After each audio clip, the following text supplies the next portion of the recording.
రాష్ట్ర ప్రభుత్వం కొత్త బార్ పాలసీ ప్రకటించింది. ఏంటయ్యా అంటే దీని ప్రకారం 10% బార్ ఏది టోటల్గా ప్రభుత్వం జారీ చేసిన జీవోఎంఎస్ నెంబర్ 275 ప్రకారం మొత్తం 800 బార్లు. ఇవి కాకుండా ఇంకో 10% బార్లు ఈ 840 అట్లాగే ఉంచుతారు.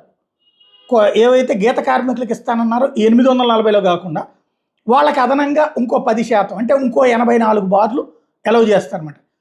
ఆ బార్లకి అంటే గీత కార్మికులు తీసుకునే బార్లకి లైసెన్స్ ఫీజులో 50% రాయితీ ఇస్తారు. అలాగే అన్ని బార్ లైసెన్సులు పూర్తిగా పారదర్శకంగా డ్రాఫ్ట్ ల్యాట్స్ విధానం ద్వారా కేటాయిస్తారట. ప్రతి బార్కి కనీసం 4 చెల్లుబాటు అయ్యే దరఖాస్తులు ఉండాలట. ఇలా చేయడం ద్వారా పోటీ పెరుగుతుందని అడ్డదారుల దరఖాస్తులు తగ్గుతాయంటూ చెప్తున్నారు. ఇక్కడ కొత్త పాలసీ ప్రకారం బార్ లైసెన్స్ గడువు 3 సంవత్సరాలు ఉంటుంది. 1/9/2025 నుండి 31/8/2028 వరకు అమల్లో ఉంటుంది. లైసెన్స్ ఫీజు చెల్లింపుల్ని సరళతరం చేశారు.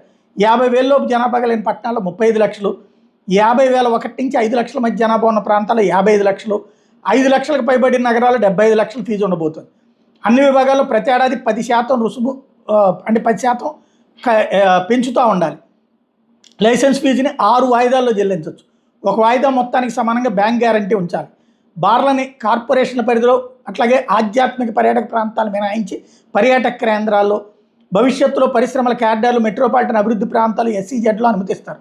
తిరుపతిలో అలిపిరి వైపు వెళ్లే ముఖ్య మార్గాల్లో మాత్రం బార్లకి నిషేధం విధించారు.